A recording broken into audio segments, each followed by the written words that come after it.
CSI, Celebrity Style Inspiration. Hi CSIers! Welcome back to our usual Thursday date night here at the Manila Times CSI, Celebrity Style Inspiration. Ako po si Tessa Mauricio Ariola and we're here to bring you another exclusive on the T-Zone interviews.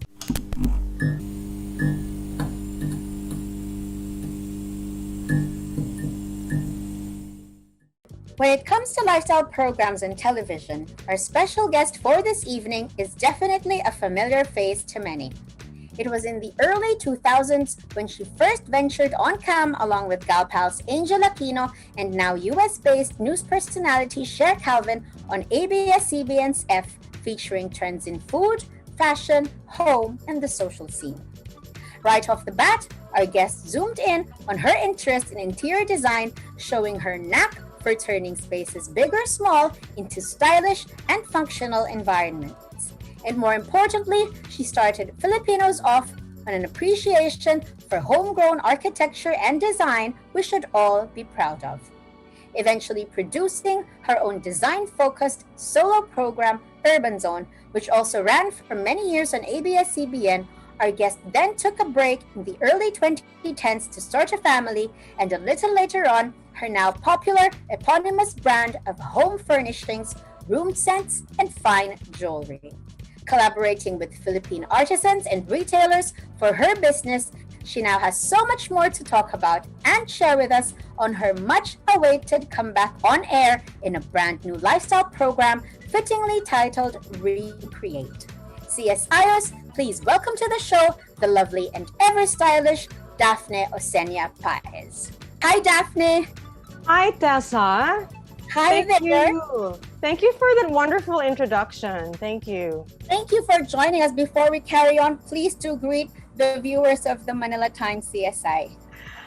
To all the viewers of Manila Times CSI, hello, kababayans all over the world. Thank you for having me here. I'm so excited to have this little chat. Obviously, refreshing as ever, Daphne is as lovely as ever. Before we carry on, we always have this tradition to, have a little bit of an icebreaker. The staff sort of took a peek into your Instagram post. We call it LIP, and it's the latest Instagram post of our guests. Just so we have an idea, where you're at this moment when you're interviewing you. So tell us a little bit about this post that you uploaded. That's my last post. It's a week old. Oh my goodness. See, I'm a bad Instagrammer. I'm more active in Instagram stories because it's so fast. But for the post, I tend to overthink, and I'm like, okay, that's gonna stay on forever, so I have to think. So this one definitely made it to my my feed. Of course, it's the promo and the announcement for the new show Recreate. That's great. And so it already premiered, and we'll get to talk a little bit more about at the show as we go along. But of course, we just want to sort of get updated with everything that's been going on, in your career, and of course a little bit of your family life. It's been a while since we last saw you doing TV work, but nonetheless, obviously you've been very, very busy, shifting your efforts into business as well and wearing another hat of a businesswoman. So I just, kind of wanted to know, how are you loving this new sort of facet in your life, your Daphne line, and if you could tell us a little bit about it. Design and art and culture, it's all part of what I studied, but I really practiced professionally in the urban planning field and international development. But all of this goes together with the very accidental job of being in media in the Philippines. So throughout my career, like you said, in ABS-CBN, I ended up creating my own show back then. And through that, through the impact of Urban Zone in the home and design world, I was able to come up with a brand of home design goods. And this was in 2009. No one had really, now everybody has the personal brand, but back then it was like, what do you mean? But my benchmark was Martha Stewart. So I hired a lawyer to trademark my name and to check all the contracts with my collaboration. So I was able to do furniture and home sense with top retailers and manufacturers. So that was a new thing for me. It was very exciting. It was so much fun. Of course, all of it also depended on my online presence. Back then, I was an early blogger. I'm like an OG. So it all tied in together. It's always nice when your worlds sort of make sense. It's not so, far apart, and it's not so conflicted. They all work well and coordinate well together. And at the same time, my children were still small, so I was able to work from home. And all of this work from home thing is not new to me. I've been working from home with my kids, and it's great. But now we're all in a different phase. Now it's a transition period for everyone, especially also our family.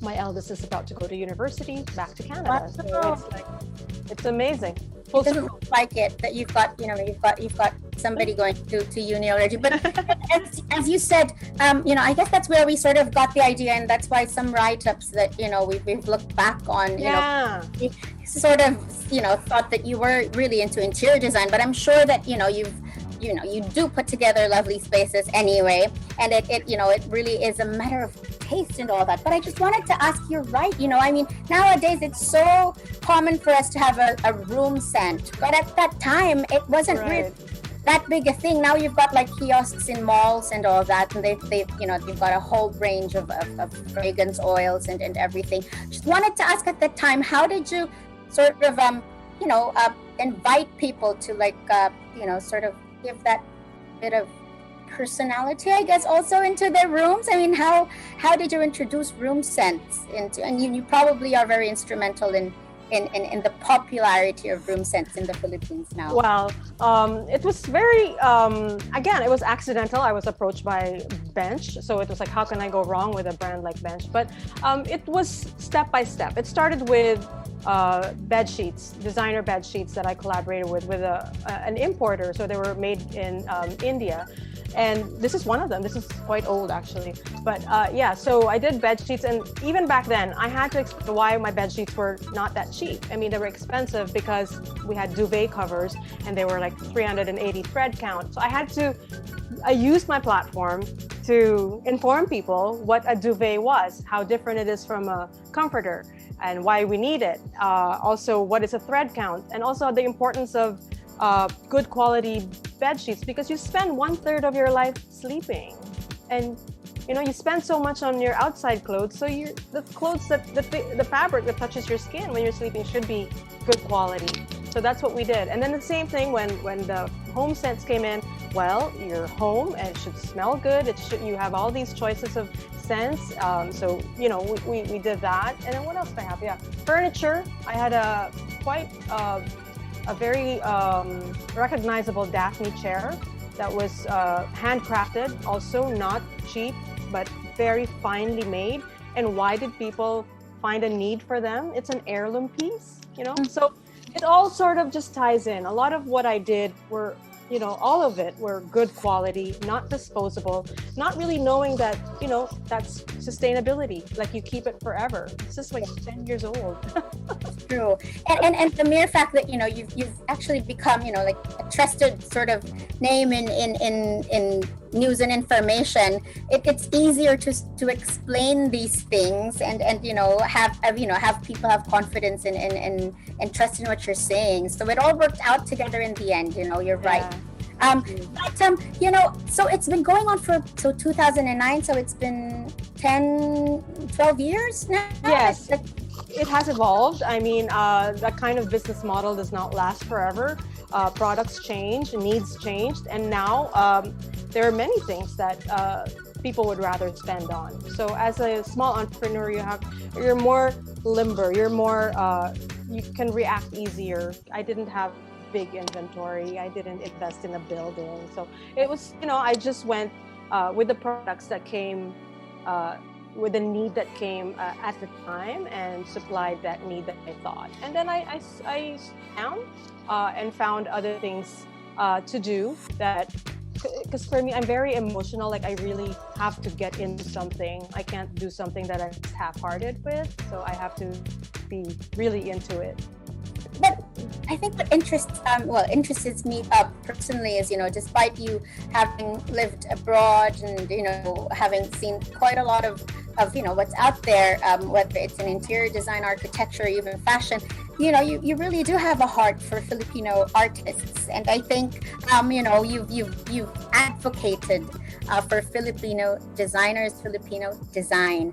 And was that also something that you wanted to do with your line? To sort of, besides the bed sheets, of course, which are from India, I don't think the Philippines anyway is not very popular, and it's not our thing. But like the crafts and all of these things. I know you also went into fine jewelry and all that. You give special preference also to Filipino artists and designers, as a sort of, two birds with one stone kind of thing, being able to support them while you also build your business. Yeah, because why do we have to look so far? We have all the handcrafted, products here. We have a rich heritage in goldsmithing. I'm wearing it up to now. This is what I design and sell. Filipinos have been wearing gold, like even before the Spanish came here. Even prehistorically. So I do appreciate the craftsmanship here in the Philippines. And I think a lot of it, you mentioned I didn't grow up here, but I studied art history. And in art history, whether you're studying European or Asian art, it always goes back to their local craftsmanship and what they did in that region. And I didn't have to look far. I was living in the Philippines and I thought, wow, there's a wealth of skill and craftsmanship here that could actually die if people are not using it. And it's so nice to see that in this current climate, people are wearing hand-woven Abel fabric, which 10 years ago we thought it was a costume. But now they're all wearing the skirts and the tops, and so it's lovely. So if I played a role in that, I'm so humbled. But at the same time, I also I live in an antique house. If you could see my window. Yes.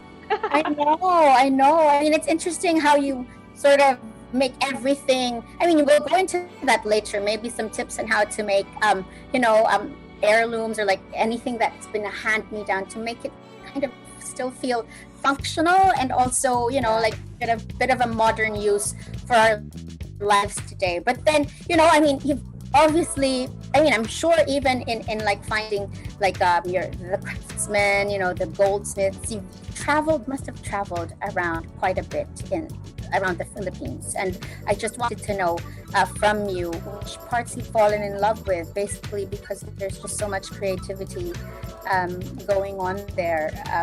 Where did your passion for art history and putting your business together, where did it take you around the country? When I was a balikbayan here, the first time I came to the Philippines, I had the chance to go Luzon, Visayas, Mindanao because I was young and adventurous. And also I was working for a Canadian company that was that had a project in Guimaras Island. So I don't know. Yeah, back then Guimaras was just a new province. It was a sub-province of Iloilo, but it had been declared a province. So they were investing in capability building for their LGU. And so I represented the Canadian think tank that worked with them. So I actually lived in Guimaras for one whole year in 1994, I think. No, 96, yeah. And this was before the internet and before the cell phone. So I didn't even have a beeper. Yeah. I don't think there was signal over there, but there are lots of mangoes. Yeah. And it was just, I studied urban planning and I was in a rural setting. And at the time, it was such a challenge, but I emerged so much richer with this appreciation for the culture. And coincidentally, my mother is from Iloilo and I had relatives in Guimaras. So it was just all making sense. And that's actually where I got discovered by ABS-CBN in Guimaras. And that's what paved the way for me being on television. But yeah, so I really, even back then I was buying hablon and I couldn't understand why it was so expensive. Hablon is their hand-woven fabric, but I still bought it. But it was like 5,000 back then in the mid-90s. It was a lot of money. But I kept it and it was beautiful. And that started my appreciation for the fabric. And then as a reporter, you go around, and you know, it's through F. We went to Cebu, Davao, Bacolod, all of that. But personally, I also love Ilocos Norte and how they preserve their architecture and heritage, and the way their museum system really preserved the Ilocano heritage. And you see it also with their hand-woven fabric. And then through UNICEF, with my humanitarian work, I get to also go around the country, but no shopping and no arts and culture, all humanitarian work. But I get to see what the people wear. I've been to Maguindanao. I've been all the way to where Typhoon Pablo was. And you know, you see this, the Filipinos really have an appreciation for details. If you give a Filipino a minimalist home, they're going to be so sad. I know, right? You know, I mean, you kind of need your color and your texture. Exactly, and the plants and the flowers. Yeah. So, well, you've obviously a lot of things. You've gone so many places, and then, you know, obviously the pandemic came, and you know, it's just. I think it's amazing that you actually felt that it was time to return to television work. You know, in the middle of everything that's going on. I mean, how did that happen? What was it that made you feel it was the right time for your comeback on television? Yeah, it's funny that you asked that, because if you asked me this last year, I would have said no. There's no way. Like, I mean, I've been through all formats of television, like studio, live interviews, but I was really like, I think my forte and my interest was really in magazine shows. I always go out. I always go on location. I speak to people. We have conversations, you know, face to face. And I thought, there is just no way a show like that can go on again. Like, how? It'll be so expensive. And, you know, I'll be responsible for everybody's safety. And I also have my own comorbidities. Like, it's crazy. But, you know, when the network approached our team again and said, you know, are you ready? We had already been thinking also of how we can do this with relevance and with safety. And when they did that, I had already been vaccinated once. So I said, can we wait until I get my second dose so I could at least feel a little safer? And now I'm telling everyone, please register and get your vaccines done. So at least we can, you know, maintain a level of safety and comfort. And start over and do the things that we love to do, you know, and see new things and all that. But, you know, what makes Recreate so special that you know, that I mean, even now, I mean, people are only starting to get vaccinated. I mean, when we do go out, I've also had my second shot, but you still have to be very careful. Exactly. You know, but what makes it so special that it's worth taking the risk? Nothing is worth it to take a risk. I will not risk anything. I want to live and I want to be healthy for my family. So we do not take risks. We are maintaining our distance with our subjects, and we get tested before we go, and we keep our bubble. And when we interact with them, we maintain, you know, at least 1 meter, but I even find 1 meter too close. Like 2 meters, just daya lang the camera, you know, angle, whatever, but really distance. And then once I roll the video, I remove my mask and shield, but everybody is in a face shield and a mask.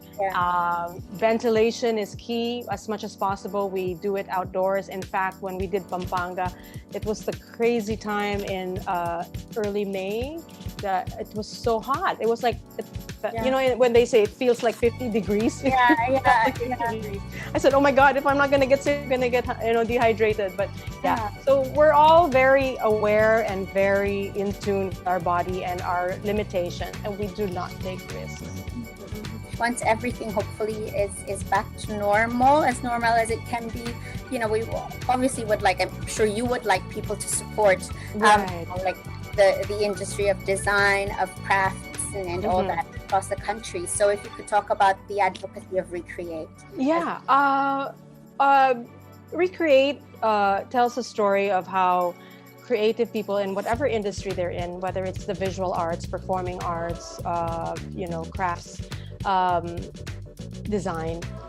It tells a story of how they use their creativity to face the new world. And there have been many byproducts of that. And some of them have come up with new business formats. Some of them have come up with advocacies to help their own communities. So I always find that those stories need to be told, especially now that the world is so conflicted. We have a health crisis, we have economic issues, political turmoil, not just in the Philippines, but in the whole world.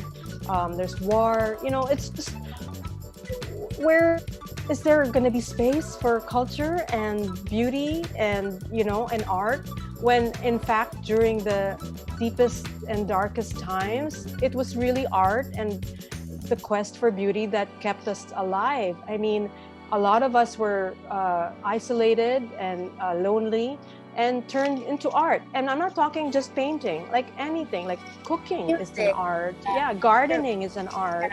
People tinkering with their tools, anything creative just to get your mind inspired again and off the bad things. So I want to capture that. And I think that this moment that has been given to me and my team to be the one to tell these stories and to have the platform and the reach of One News, it's so wide, and Signal, and to have the support, it's just amazing. And if we were one of the first ones to go out and do field work again, I mean, we're not the only one. Reporters are out there.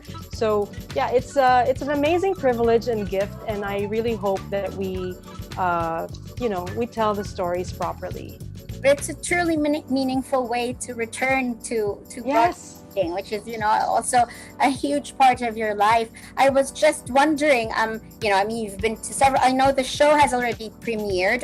You've aired one show already, but I was just wondering if there's a little bit that you can share with us about one story that really sort of probably touched you or really inspired you, not to give away too much if it's still coming up in the next episode. Yeah, I'll talk about two. One is the one that just premiered. It's between family of Pampanga, Betty's Pampanga. We know that Betty's is known for their fine wood carving. It's been exported even all the way to Buckingham Palace.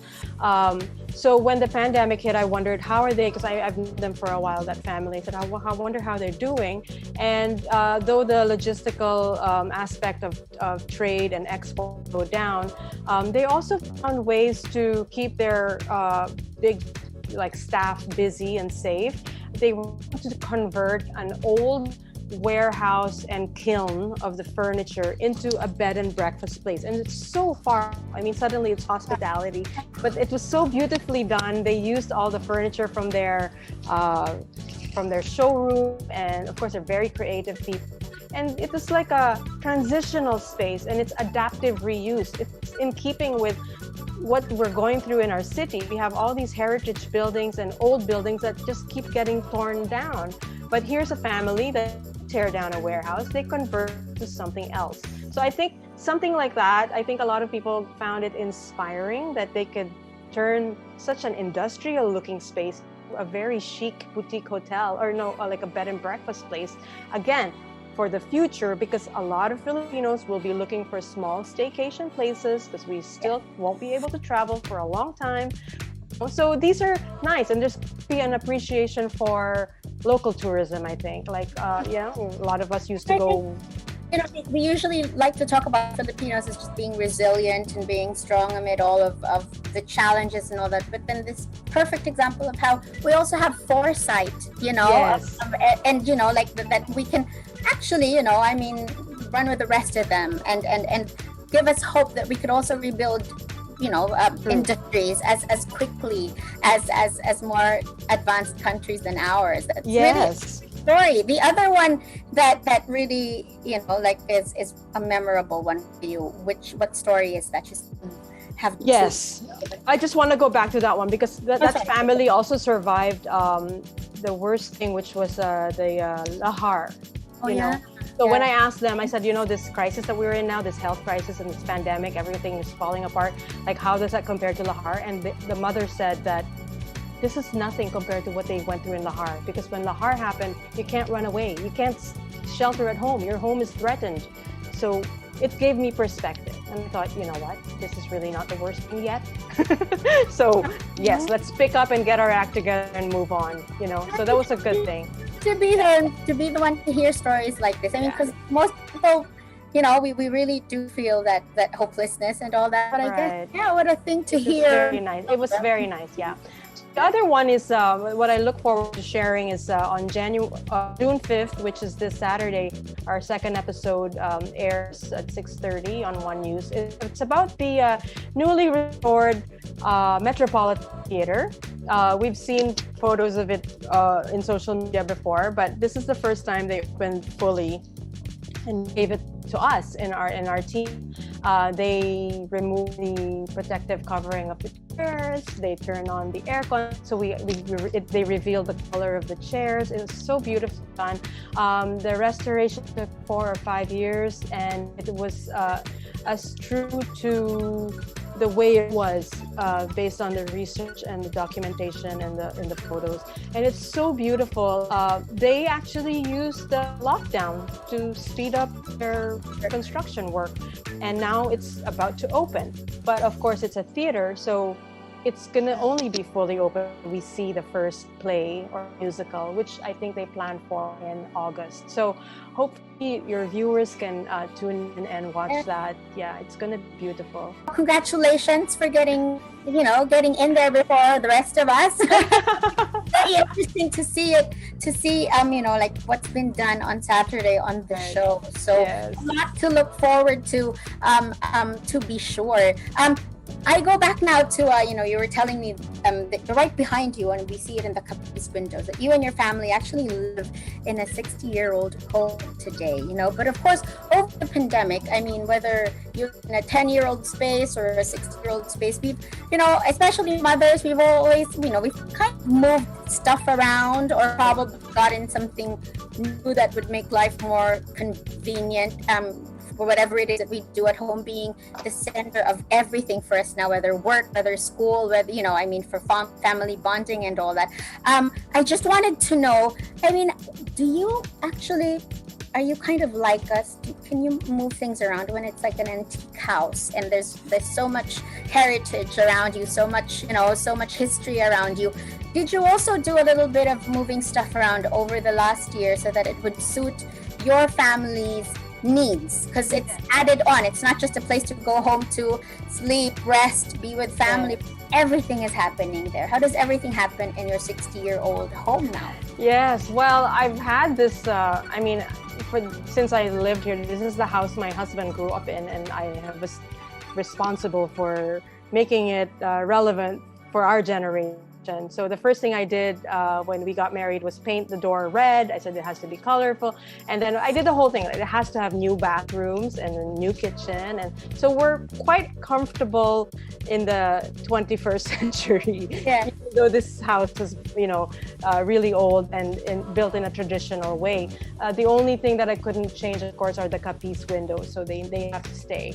How did we change? I was the one that had to adapt because this was my kingdom and my husband always worked in his office, and suddenly I had to share the space. So this room used to be really pretty. It has a chandelier. It was so feminine. You could still see the flowers and the whatever. But he also does his show from here. So sometimes he'll put his abstract art. I'm like, oh my goodness, why is there abstract art there? Yeah. So we just the key, I think, was to make it very flexible and movable. Didn't do anything permanent because I realized that people get bored. Like my kids, even their study table, we started in a 9 room and suddenly they're in the dining room. Yeah. Okay, they're getting bored, and then they're in 9. So it's really a mobile home office. So you pick your own corner and find your place in the sunshine. Make it work for you. So I guess my question is, whether pandemic or not, it really is usually up to the moms to sort of make a house feel like a home. That was handed down over generations, and obviously, young kids sometimes they kind of want to feel like they're allowed to run and be a little bit naughty around certain areas of the house. But how should a mom make a house feel like a home? Well, I think that nothing should be too precious, because if it's too precious, then why do you have it? It should be in a museum or you just keep it somewhere. So our mentality had always been, even though we had fine antiques and we use them every day. So their shoe cabinet is a beautiful antique old altar, like we use it. Our daily plates were handed down from my mother-in-law. Yeah, nothing is too precious, but you have to respect the item. So I always tell the kids, even when they were small, they were around breakable things. Like, I always tell them the story of this is from Lola, and this is from, this is made of this kind of wood, and the sculpture is blah, blah, blah. So they know what goes into an item. And yeah, my pet peeve is when something is misused and abused.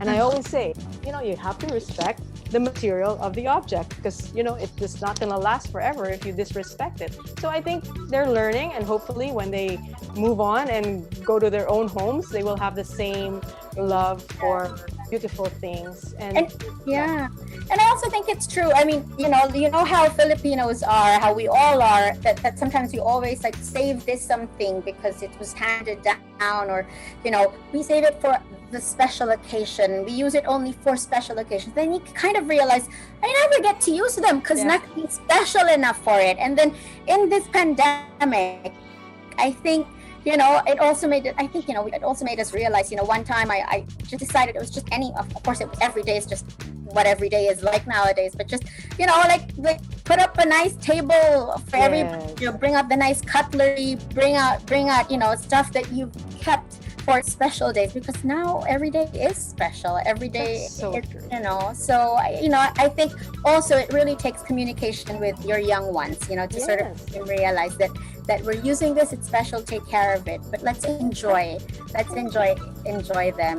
That's true. So I was gonna ask you, with like of course, back in 2009 we only listened to Daphne Osena and the F Girls, but now there's Marie Kondo on Netflix. So I was just wondering, what's your take on the Marie Kondos of the world? Are you a hoarder, or can you let go of things easily? And I guess, what's your tip there, especially for homes that are a little bit cluttered nowadays, with precious and not so precious things, just because it's hard for people to sort of let go?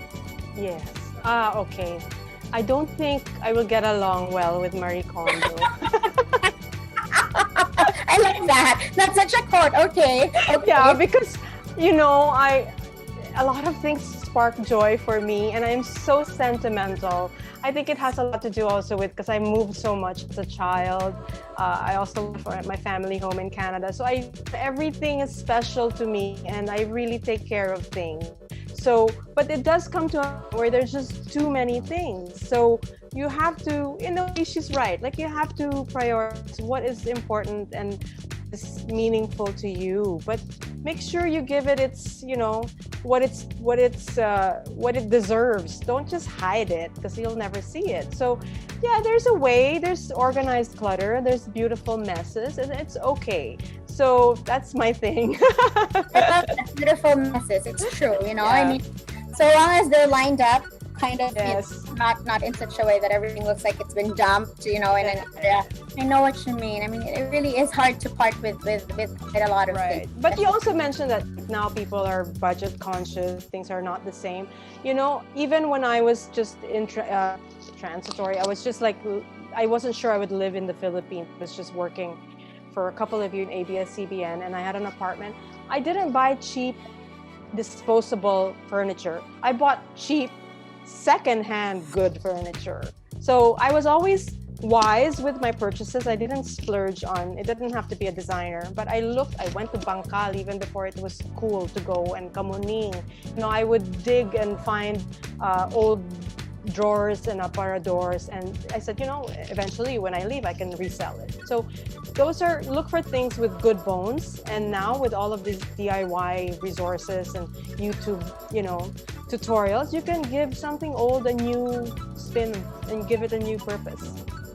Can you do that yourself? I mean, besides, sort of knowing, having the eye for old furniture that, you can reuse and, it'll last long. When it comes to sort of refurbishing, like making it, shine a little bit more. I mean, do you go down on your hands and you do? Oh, I do. No, I mean, I have limits. My husband thinks he's a carpenter designer, so he does his woodwork, and then he's like, oh my gosh, it's slanted now. So then we call in like a repair guy. But as much as possible, we do it. We like tinkering and using our own hands. I have painted furniture before and waxed them. I find it therapeutic to work with my hands. But, you know, like Solia, the basket weave, of course, I cannot do that. But luckily, in the Philippines, you just call a person who knows how to do Solia and they come. And suddenly it looks like so chic, you know, it's so beautiful. So, yeah, I enjoy the whole process of giving things new life. So one of the things I'd also like you to help us, you know, moms with is the fact that, you know, obviously before the pandemic, it wasn't very easy to sort of draw your kids to, you know, to any of a few museums here. I mean, there's Museo Pambata, of course, that's like a must to go to. But now everything, you know, whether it's the Met or the Ayala Museums, they've all gone online to bring their art there. And it is for a reason. It's, you know, for people to see that, you know, despite everything that's going on, we have this history. And then, you know, it sort of, you know, gives you inspirational to tell your children that there's this certain person who painted this, blah, and all of that stuff. But there's always resistance because there are a lot of games that they find a little bit more exciting on computers. But whether it's pandemic or not, I mean, being, you know, an art history major, what is the best way to sort of get the young ones excited when it comes to trips to museums? Oh, okay. Wow, I love that. And all these things. I mean, what can we do? Okay. Very desperate. Okay. No, it just came so naturally for me and my children, I guess because of my own interest. It started, I guess, with books, Little Einstein and Baby Van Gogh. And by naturally, every time we traveled, I always wanted to go to the museum. My husband is not a museum guy. Like, it could be the Louvre in Paris, and he'll sit in a coffee shop. But I'm like, you better come with me and see the Mona Lisa, you know. So it's always been my thing. And luckily, my kids are so into it. We are always the last ones out of a museum. We were in New York in 2018, and we almost, you know, the security had to kick us out because we were still in the Egypt place, you know. So it was like, it's so natural for them to hang out in a museum and read all the pieces because they also like to read. So I think it starts with read to your kids when they're small. Show them the pages, let them touch the, you know, colored books and all the nice art pieces. It doesn't have to be art, anything, graphic art, it's fine. It doesn't have to be Van Gogh. Just expose them to that. And reading also gives them an appreciation for mythology. For my kids, it wasn't really like, they didn't really care about Renaissance art, but they cared about mythology. So they liked, you know, classics. So they really enjoyed Greek and Roman art and Egyptian hieroglyphics and things like that. So we did that. But at the same time, not just foreign museums, we would actually go to the National Museum here, like, no occasion, pasyal lang. We would go as much as we go to the mall, we also go to the museum.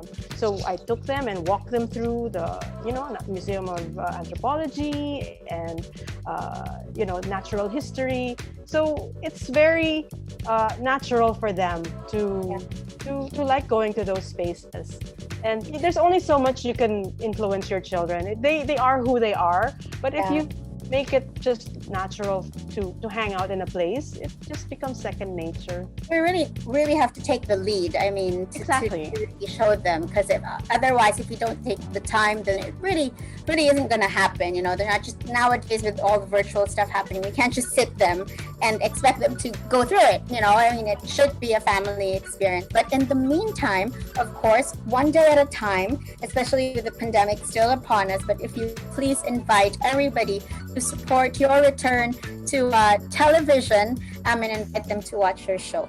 The floor is yours. Thank you so much, Tessa. I'd like to invite all of your viewers to please tune in on every Saturday at 6:30 p.m. in One News. Our show is called Recreate, accessible through Signal TV if you have a subscription, or if you don't, you can actually watch it for free. Just download the Signal Play app, sign up for a free account, and you can watch it live at 6:30 every Saturday. And I am so honored to be telling these stories of creativity in a time of transition in our world. So thank you for this platform. Thank you for your time, Tessa. It's been a wonderful conversation. And thank you for doing what you do. And please do so much more once it's safer and once you get the time to do so. And also check out your website. I mean, I did. Okay, thank you. Yeah. Look at that a bit. It's Daphne. .ph. Yeah, Daphne.ph. Very, very, very. It's beautiful, visually beautiful, and there's really a lot to take a look in there. You also see Daphne on the cover of almost every magazine. That's her cover girl. Back with magazine. Yeah, I know so much has changed, but I mean, I think that's why we really need more people to always remind us of the value of history, of what was, and sort of bring that into what we have now. It makes everything just a richer experience, I think. Aww. So once again, Daphne, thank you so much.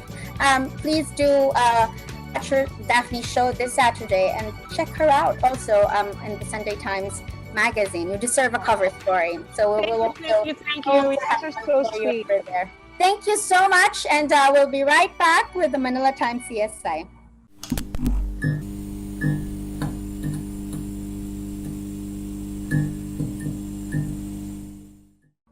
And there you have our Thursday as we reach the end of another episode of the Manila Times CSI, Celebrity Style Inspiration. Once again, thank you very much to Daphne Osena-Paez and our friends over at TV5, Signal TV, and Media Exchange for making our T-Zone interview possible. Don't forget to watch Recreate on the One News channel every Saturday at 6:30 p.m. because Daphne's got a lot of beautiful and interesting stories waiting to share with all of you. Cheers to my hardworking team at CSI, Christina and Isa, who now bring you The Spill by TMT CSI Wednesday nights, head writer Nika Roque, and of course, our director and video editor, Neil Reyes. Please do leave us a like on the Manila Times YouTube channel, as well as our Facebook page, and follow us on Twitter and Instagram at TMT CSI. And by the way, we're also crossing over to Spotify with exclusive TMT CSI audio content that's up and ready for you to enjoy. See you next Thursday, CSIers. Thanks for watching, and bye!